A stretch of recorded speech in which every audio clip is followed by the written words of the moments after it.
ආයුබෝවන් කියලා පිළිගන්නවා හැමෝම. ගොඩක් දෙනෙක් හිතන්නේ බිරියානි එකක් හරියටම හදන එක හරියම අමාරු වැඩක් කියලා. විශේෂයෙන්ම මේ ඩම් කරන විදිහ. හැබැයි අද මම ඔයාලට කියලා දෙන්නේ කිසිම වැරදීමක් වෙන්නේ නැතුව රෙස්ටුරන්ට් එකක රසටම ගෙදරදීම ලේසියෙන් බිරියානි එකක් හදාගන්න රහස් ටිකක්. එහෙනම් අපි බලමු රසම රස ඩම් බිරියානි එකක් හදාගන්න කොහොමද කියලා. මුලින්ම භාජනයක් ලිපේ තියලා ඒකට පොල් තෙල් ටිකක් එකතු කරගන්න. තෙල් රත් වෙද්දී රතු ලූණු, රම්පේ, කරපිංචා, සුදු ලූණු, එනසල් සහ කුරුඳු දාලා හොඳින් ටෙම්පරාදු කරගන්න. මේ ටික හොඳින් ටෙම්පරාදු වුණාට පස්සේ ලිප ඔෆ් කරන්න. අපි දැන් මැරිනේෂන් එක පටන් ගමු. මුලින්ම භාජනයට චිකන්, මාළු මිරිස්, අල, තක්කාලි දාලා ඒකටම මිංචි කොළයි, කොත්තමල්ලි කොළයි, කුරුඳු කොළයි දාගන්නවා. දැන් එකතු කරගන්නේ බිරියානි මල් සහ එනසල් වසාවාසි කෑල්ල.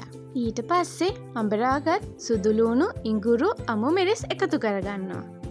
අපි දැන් මේකට මිරිස් කුඩු, කොත්තමල්ලි කුඩු, ගම්මිරිස් කුඩු, සූදුරු කුඩු සහ කහ කුඩු එකතු කරගමු. එකතු කරගත්තේ බිරියානි පවුඩර් එක. ඔන්න දැන් තමයි බිරියානි එකේ රස වැඩි කරන විශේෂ කුළුබඩුව එකතු කරන්නේ. ඒ තමයි මහදුරු කුඩුයි සාදික්ක වසාවාසි කුඩු. ඊළඟට අපි මුදවපු කිරි ටික එකතු කරගමු. ඊට පස්සේ ලුණු දාලා හොඳට කලවම් කරන්න. දැන් වතුර ටිකකුත් එකතු කරලා විනාඩි 30ක් තියාගන්න. දැන් අපි බත් එක හදාගමු.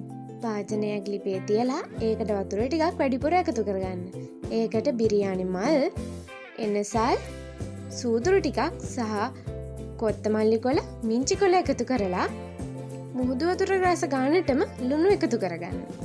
වතුර ටික රත් වුණාට පස්සේ හාල් එකතු කරගන්න. මතක තියාගන්න 80%යි අපි බත් එක උයා ගන්න ඕනේ.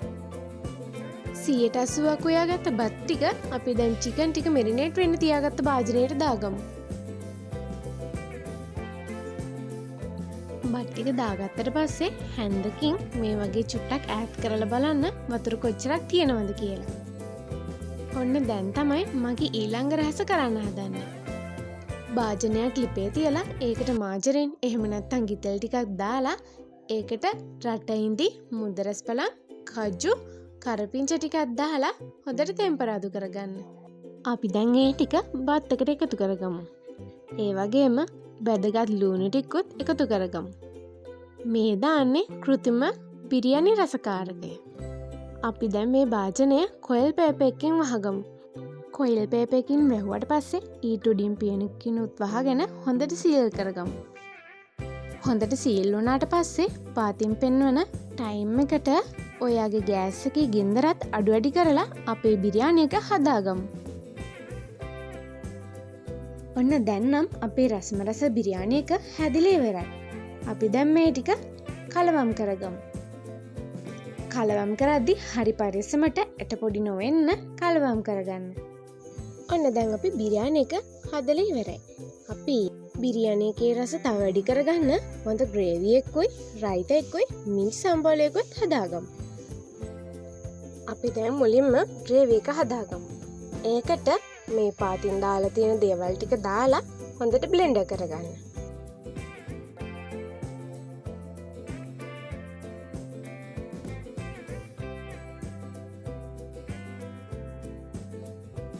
දැන් අපි බ්ලෙන්ඩ් කරගත්ත මිශ්‍රණෙත් එකතු කරගමු.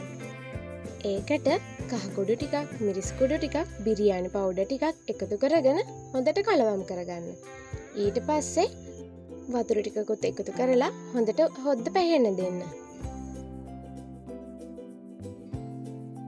අන්තිමට ගොරක චුට්ටකුත් එකතු කරගන්න.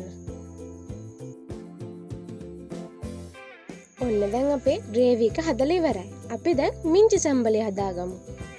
බ්ලෙන්ඩර් කප් එකට පොළුයි, මිංචි කොළයි, කොත්තමල්ලි කොළයි, අමු මිරිසුයි, ලූණුයි, සුදු ලූණුයි දාලා හොඳට බ්ලෙන්ඩ් කරගන්න. අමතක නොකර වතුර චුට්ටකුත් එකතු කරගන්න. මේ ටික හොඳින් බ්ලෙන්ඩ් වුණාට පස්සේ ඒකට ලුණු කුඩුයි, දෙහි චුට්ටකුයි දාලා හොඳට කලවම් කරගන්න. අපි දැන් රයිත එක හදාගමු. ඒකට මම ගත්තේ පිපිඤ්ඤයි, තක්කාලි, ලූණුයි, කැරට්ටුයි. මේ ටික භාජනයකට එකතු කරලා ඒකට යෝගට් ටිකකුයි ගම්මිරිස් කුඩු ටිකකුයි ලුණු කුඩු ටිකකුයි දෙහි ටිකකුයි දාලා හොඳට කලවම් කරගන්නවා. ඔන්න දැන් අපි ඔක්කොම ටික හදලා ඉවරයි. දැන් තියෙන්නේ රස බලන වෙලාව. මේ බලන්නකෝ. දැක්කහමත් කන්න හිතෙනව නේද? ඔයාලත් මේ රෙසිපිය try කරලා බලන්න. මගේ channel එක subscribe කරන්නත් අමතක කරන්න එපා. එහෙනම් තවත් රසවත් රෙසිපි එකකින් හමු වෙමු. ගිහින් එන්න. සුබ දවසක්.